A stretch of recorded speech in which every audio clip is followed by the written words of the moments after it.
Alhamdulillahi Rabbil Alameen. Wa sallallahu wa sallam wa baraka ala nabiyyina Muhammadin wa ala alihi wa sahbihi ajma'in. Assalamu alaikum wa rahmatullahi wa barakatuh. So welcome, brothers and sisters, to another installment in our series, a commentary on the last 10 chapters of the Qur'an. And we have reached chapter number 113, Surat-Al-Falaq. And as always, we like to begin with some background information about the chapter that we will be studying. We talk about the name or names of the chapter, talk about its Zaman al-Nuzul, the period in which it was revealed, talk about Sabab al-Nuzul, the precursor to its revelation, if there was one specifically, background information, whatever is pertinent to the surah before actually commenting on the surah. With respect to the names of this surah, it has two names by which is known, one which is very common, Surat Al-Falaq, and one which is less common, Al-Muqashqisha.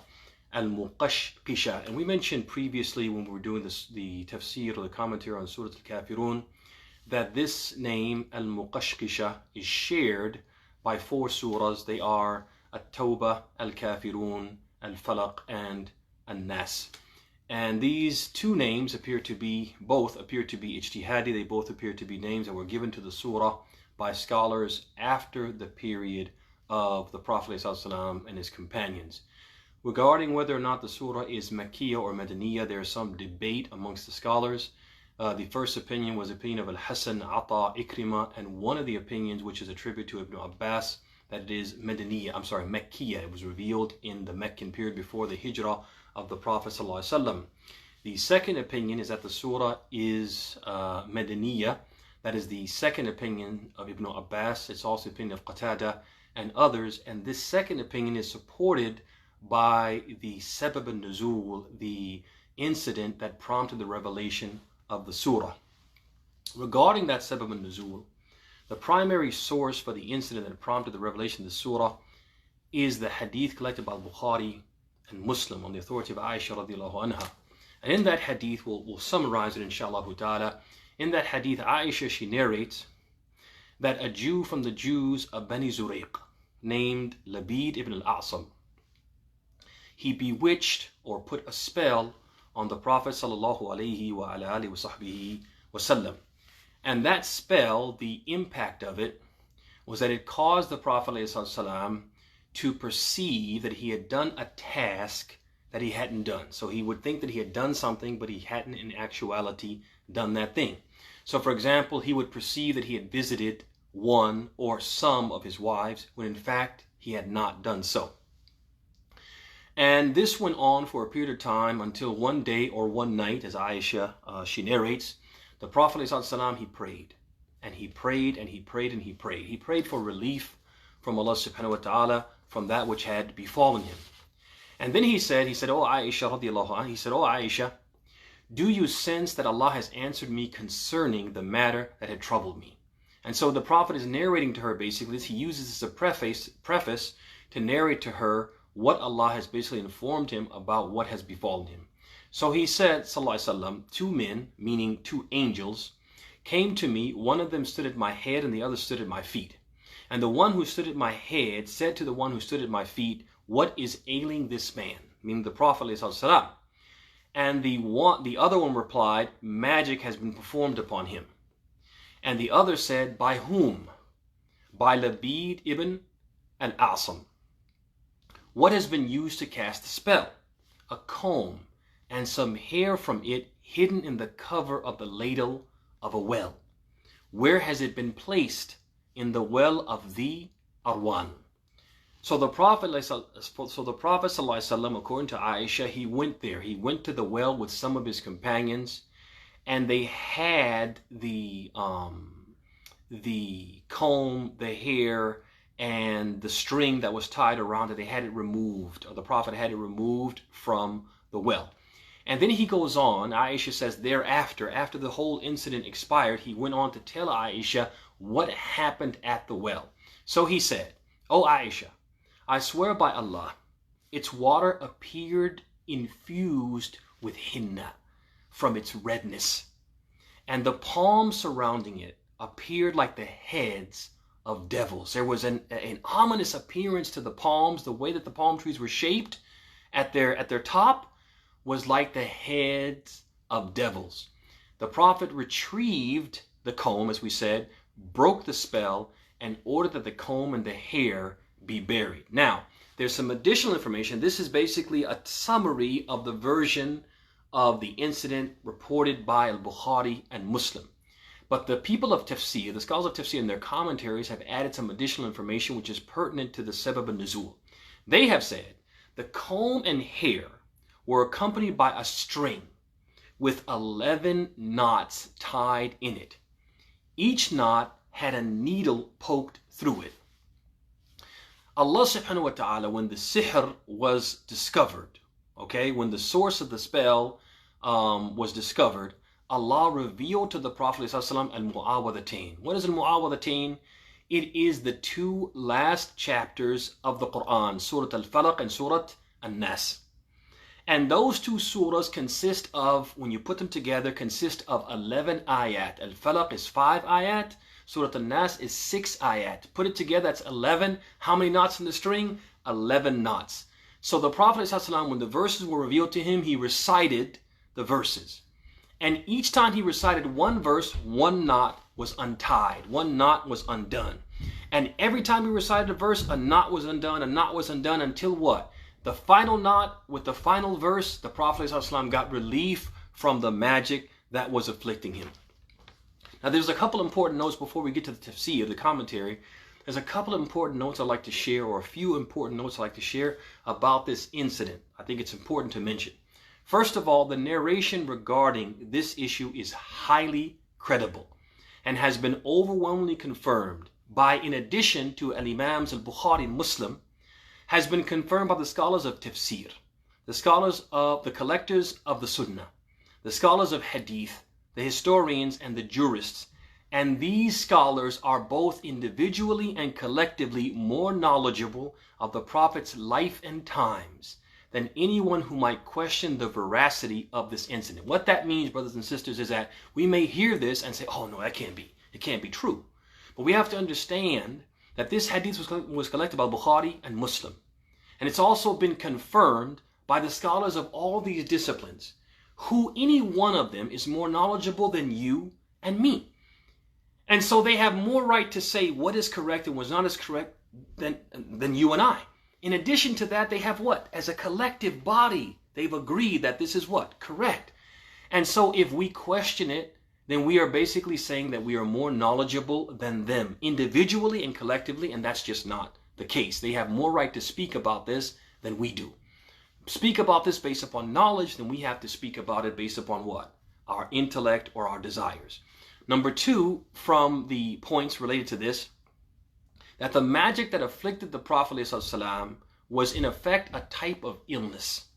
It impacted his perception, it impacted him physically, but did not impact him spiritually. And it did not impact his message or his delivery of the message. It only impacted what? His perception. I thought I did this, but I didn't do it. He thought that he did things that he had not done, and that's the extent of the impact of this. Number three, the prophets get afflicted with trials, misfortunes, and afflictions in accordance with Allah's will and wisdom. It is not unheard of for the prophets to be afflicted. Some of the prophets were hurt by their followers and the people of their times, and some of them were actually killed. It is not uncommon for the prophets to be what? Afflicted by the people of their times, by the will of Allah in accordance with His wisdom. And one of the reasons why Allah does this is to elevate the status of His prophets, to raise their ranks, because every time we are afflicted, brothers and sisters, the rule of Allah is that whenever we are afflicted, it is either raf'an lid-darajat, it is either a way to elevate our status, or it is takfirun lis-sayyi'at, a way to expiate our sins. The second reason why Allah subhanahu wa ta'ala causes His messengers and His prophets to be afflicted by the people to whom they are sent is to increase the enemies of the prophets in punishment. So when they do these evil things to the prophet, it's just one more thing that is added to their scale of evil deeds that will entitle them to what? An even greater punishment. In fact, we have to understand, brothers and sisters, that not only do the prophets suffer but they suffer more than anyone else, and so it's not uncommon for them to be afflicted in some way, shape, or form, whether it be with magic or something else. The Prophet ﷺ said in the hadith, أَشَدُّ النَّاسِ بَلَاءً الْأَنْبِيَاء ثُمَّ الْأَمْثَلْ فَالْأَمْثَلْ. He said, those who suffer the greatest afflictions are the prophets, and then those who are most like them. In this way, another benefit, number 4, in this way Allah provides a practical example for His messengers follows. Another benefit of the Prophet being afflicted with magic, or the prophets being afflicted in general and having to deal with those afflictions, is that it teaches us, the followers of the prophets, how to deal with these calamities if they occur to us, whether it be magic or otherwise. In this case, we learn from the Prophet being afflicted by magic and being cured from it through al-mu'awwidhatayn. We learn what to do if we are afflicted by magic, and how to do what? How to break the spell. Number 5, and finally, from the points of benefit related to the incident, is that it also serves to make us, the followers of the prophets, another reason why Allah had this happen, it makes us more vigilant and more likely to acknowledge rather than dismiss the possibility of being harmed in the form of magic or otherwise. Because if the prophet can be afflicted by magic, how much more so is it possible for those who are lesser than the prophet to be what? To be susceptible. So it makes us more vigilant. It's another benefit, that if it had happened to any normal person, we may not have been as vigilant as we would be if it happened to the prophet. And we say, man, if it happened to the prophet, we need to really be on our guard. طيب, now to the tafsir of the surah, the commentary of the surah. Allah subhanahu wa ta'ala, He says, قُلْ أَعُوذُ بِرَبِّ الْفَلَقِ. He says, say, I seek refuge in the Lord of the cleaving. I seek refuge contains recognition and acknowledgement of our human weakness and helplessness, and our utter dependence upon Allah for protection from the things we fear. It's as if we are saying, I seek your protection because I am unable to truly protect myself, except that it be your will, and because you are more powerful than all things that I fear, and nothing I fear is more powerful than you. The cleaving, al-falaq, could refer to daybreak, as some of the commentators have said, as-subh. It refers to what? The cleaving of what? Daybreak. Or the cleaving of grain and fruit seeds when they split and sprout. He's the one who causes what? The grains and fruits to split and sprout, and to produce what? To produce the foods that we eat and consume. Or it could mean creation in general, as if you are saying, قُلْ أَعُوذُ بِرَبِّ الْخَلْقِ, right? I seek refuge in the Lord of creation. مِنْ شَرِّ مَا خَلَقْ, from the evil of that which He created. The wording is general, and therefore encompasses everything that Allah has created, from man, from jinn, from animals, and so on and so forth. Whatever Allah has created is encompassed in the statement, min sharri ma khalaq. We seek refuge in the Creator of all things, from the evil within what He created. Wa min sharri ghasiqin idha waqab, and from the evil of the night when it spreads and envelops. We seek refuge with Allah from the evil that occurs under the cloak of darkness, when foul souls and dangerous animals roam about. Think about it, brothers and sisters. If you had to compare the dangers that occur during the daytime and the dangers that occur at night, and you had to determine which one of them is more dangerous, or which one of them, or in which one of them is danger more likely to occur, all of us would say, I think without exception, that danger is more likely to occur at night, which makes sense why Allah says, He says, min sharri ghasiqin idha waqab, from the danger that occurs at night when it what? When it envelops, or the evil of night when it what? Encompasses and envelops. Wa min sharri naffathati fil uqad, and from the evil of those who practice sorcery by blowing on knots. We seek refuge with Allah from the magicians, the sorcerers, and the witches, who employ blowing on knots on strings, tied to the effects of the victims as a means to cast their spells. So it was very common during the time of the Prophet ﷺ that the magicians and sorcerers who wanted to cast a spell would take something that belonged to the one that they wanted to what? To afflict with magic. And that's still common today. They'll take something that belongs to that person, and then they'll do what? they'll take a string and they'll tie knots in it and they'll blow on those knots, and that they use as a means to what? To cast the spell and to afflict the person with the magic. وَمِن شَرِّ حَاسِدٍ إِذَا حَسَدٍ, and from the evil of the envier when he envies. What is intended, al-hasad, brothers and sisters, is tamanni zawal al-ni'mah an al-mahsud wa in lam yasir lil-hasidi mithluha. What is intended by al-hasad, envy, is the desire that the blessing of the one envied be irretrievably lost, even if the envier does not gain it or the like thereof. When you have envy, may Allah protect us all from being envious. When you have envy for someone, it's when you hope that some good thing that they have, that they lose it. Lose it in a way that they can't retrieve it. And you don't care if you get it or don't get it, you just don't want them to have it. That is envy. Ibn al-Jawzi, he said that this quality, al-hasad akhassu al-taba'i', he says al-hasad, envy, is the most despicable quality that one can possess. He also went on to say, وَهُوَ أَوَّلُ مَعْصِيَةٍ عُصِيَ اللَّهُ بِهَا فِي السَّمَاءِ حِينَ حَسَدَ إِبْلِيسَ Adam. He said it is also the first sin committed against Allah in the heaven, when Iblis envied Adam. وَأَوَّلُ مَعْصِيَةٍ فِي الْأَرْضِ حِينَ حَسَدَ قَابِيلَ أَخَاهُ هَابِيلَ. He said, and the first sin committed on earth when Cain envied his brother Abel. He also went on to say, rahimahullah ta'ala, Ibn al-Jawzi, some of the wise sages have said, you can please everyone except the envious person, because nothing pleases him except that you be deprived of your blessing. If you are dealing with any person and they're unhappy with you, you can please them.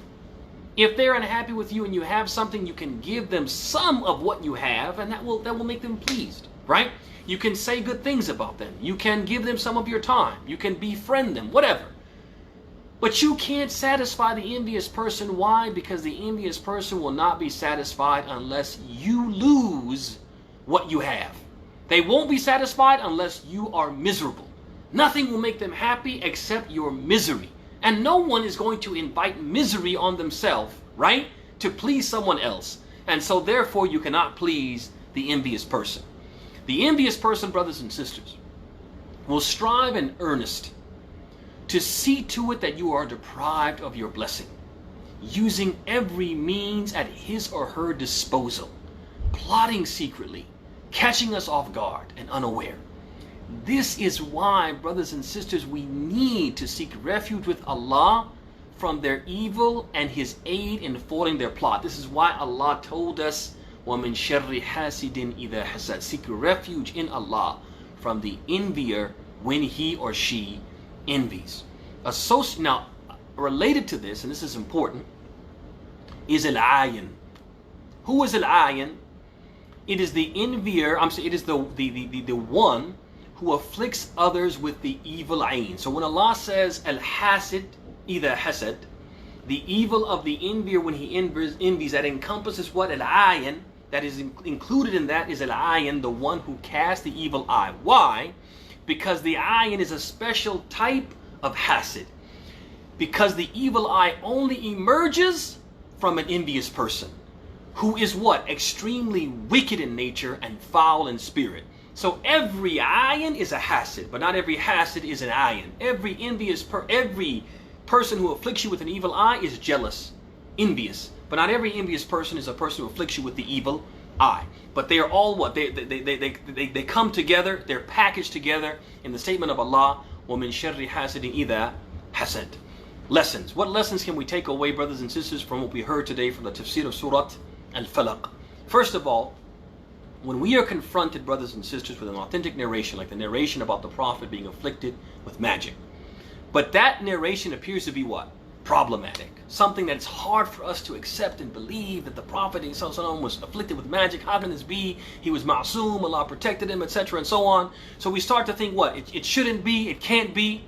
When that happens, we should not rush to reject it simply because we do not understand it. We should also not simply believe in the words while rejecting their obvious meaning. So we call ta'til al-nusus. I believe in the words, but the meaning, I don't accept the meaning. Or I don't believe it has a meaning. It's just words. We believe in the words, but the actual meaning of it, there is no meaning to it, or we don't accept the meaning to it. The practical meaning of it is something we deny.